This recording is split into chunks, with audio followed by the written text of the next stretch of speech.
When the 1940s came around, a number of Asian American actors and actresses surfaced in Hollywood. Actors such as Keye Luke, Philip Ahn, and Victor Sen Young contributed significantly to the Asian American presence in Hollywood during this time. Philip Ahn was the first Asian American actor to receive a star on the Hollywood Walk of Fame, while Keye Luke became the most well-known Asian American actor of his time. There were other famous actors as well, such as Cam Tong, Chester Gan, Benson Fong, Merle Oberon, and Toshi Mori. However, many of these actors were still strapped in Hollywood's stereotypical Asian roles. This is Diamond. One of the most famous Asian American actresses was Nancy Kwan. Born in Hong Kong, Kwan went abroad to study dance in England when she was 18. During her time abroad, she auditioned for a role in the film The World of Susie Wong. While her first screening went badly, she worked hard to improve her skills through drama lessons and even took an acting class in Hollywood. Her third screening finally impressed the producer, Ray Stark. Kwan ultimately won the title role after her competitor, the French actress France Nguyen, and was fired. The film, released in 1960, was an instant hit. Kwan won numerous awards, including the Golden Globe for Most Promising Female Newcomer and the award for A Star of Tomorrow. The British film's take on interracial romance between the white male lead and the Asian female lead also brought a new perspective to the American audience. Scholar Jennifer Leah Chance of NYU wrote that Kwan's role in The World of Susie Wong was the most significant role for Asian American actresses since Anna May Wong. Kwan's acting career also turned out to be very similar to that of Anna May Wong's. Due to her revealing clothing in the movie, Kwan was popularized as yet another sex symbol. The scene of Kwan flashing her thigh in a dazzling cheongsam became an iconic image and further cemented her reputation of being sexy and attractive. Kwan appeared a year later in The Flower Drum Song, a film based off of a Broadway musical, and was distinguished for being the first big-budget American film with a nearly all-Asian cast. Although the film did not do well in box office, it was still notable for its revolutionary casting selection, unseen before in any other movie. Despite the efforts of Asian American actors to better the image of Asians in media, there were many factors during this time period that prevented overall progress. World War II probably had the biggest impact to anything else during the era. Although Americans' perception towards Chinese Americans were improved due to China's alliance with the U.S. in the war, many Americans perceived Japanese Americans negatively because of Japan's involvement with the Germans. The media released during this time perfectly reflected this sentiment. Movies such as Little Tokyo USA, released in 1942, casted Chinese-American actor Richard Liu as its protagonist and portrayed Japanese Americans as traitors to the United States.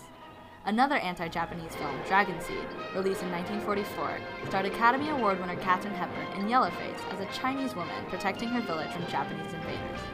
Ironically, although the movie was supposed to be pro-Chinese, the act of casting a white actress as the Chinese protagonist itself angered many Chinese Americans. The all-encompassing theme in all of these wartime movies was the hatred towards the Japanese people. Asian American presence in the media was in a polarized situation in which Chinese Americans and Japanese Americans received opposite sentiments. The practice of Yellowface didn't have a negative impact on all movies, however. In the 1956 release of the film, The Tea House of an August Moon, Marlon Brando, a prominent white actor at the time, donned Yellowface to portray a manipulative Japanese character. Brando spent over 2 hours in makeup to make him appear Asian, and successfully tricked audiences into thinking that he wasn't even in the movie. Even with its Yellowface casting, the movie's portrayal of interracial marriages increased racial tolerance in the United States and presented an alternative to the anti-miscegenation laws. From 19 to 2000, Asian American actors in Hollywood increased significantly. Prominent examples include Pat Morita, Bruce Lee, Chan, Jet Li, George Takei, Meiko Iwamatsu, Ken Leung, Lucy Liu, and James Hong. Bruce Lee, in particular, was often regarded as the most well-known Asian American actor. Born as Lee Jin-fai in San Francisco, he spent his early years in Hong Kong. Growing up in a tumultuous time under Japanese occupation and gang fighting, Lee started learning martial arts after losing to a gang member.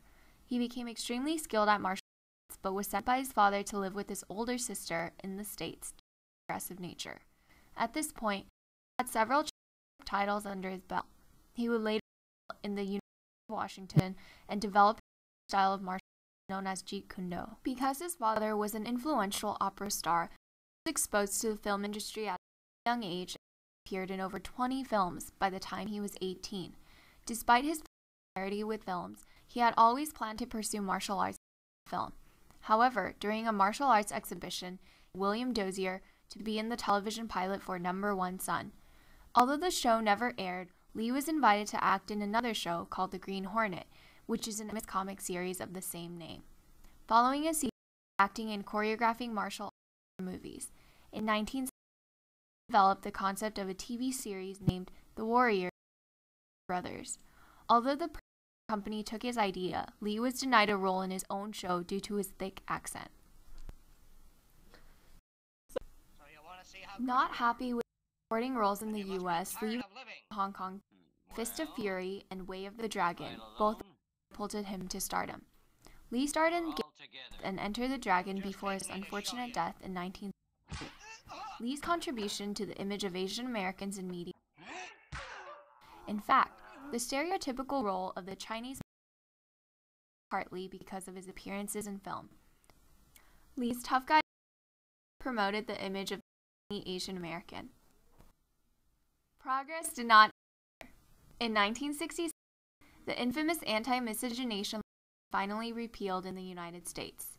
With the ban on portraying interracial relationships removed, a flurry of films emerged that featured relationships between white characters and characters of other races. Bridge to the Sun, these movies, telling the story of a woman who marries a Japanese officer and journeys to Japan after World War II. This post-World War II film broke away from the norm by telling the story from the perspective of the Japanese. Yet another war that left its mark period was the Vietnam War, and once again, Hollywood centered the war in its films and depiction of Asians. The 1959 film Five Gates to Hell, for example, depicted the American army conquering the communists in Southeast Asia, and resulted in the increase in Asian sentiments. Another film to specifically address the Vietnam War was To the Shore, which illustrated the communist army as ruthless and cruel. Many other movies at the time depict Asian sentiments. By 1964, the public support of the Vietnam War gradually declined as it was clear that America could not achieve victory. In months, war films started their appeal in Hollywood. Alice's Restaurant, released in 1969, subtly ridiculed the United States draft efforts.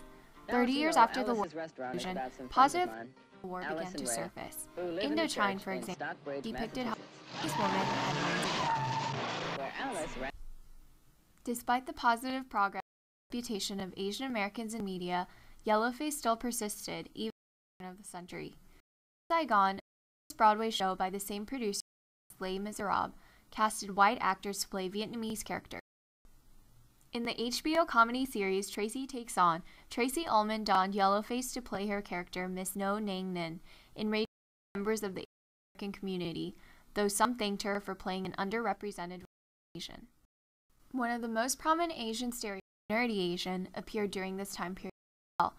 1984 movies 16 Candles and Revenge of the Nerds promoted the stereotype, and exaggerated the role of the Asian character. The stereotype is prominent in popular film and media today. Asian Americans also started appearing in more TV shows in addition to movies. The 1994 sitcom Girl, for example, centered around the Asian American cast. Margaret Cho, Jody Long, and B.D. Wong. Hi, Stuart. The Asian American community perceived the show negatively, and nevertheless increased Asian American presence in the media and was progressive. Mighty Morphin Power Rangers is yet another example of the rising Asian presence in media, casting as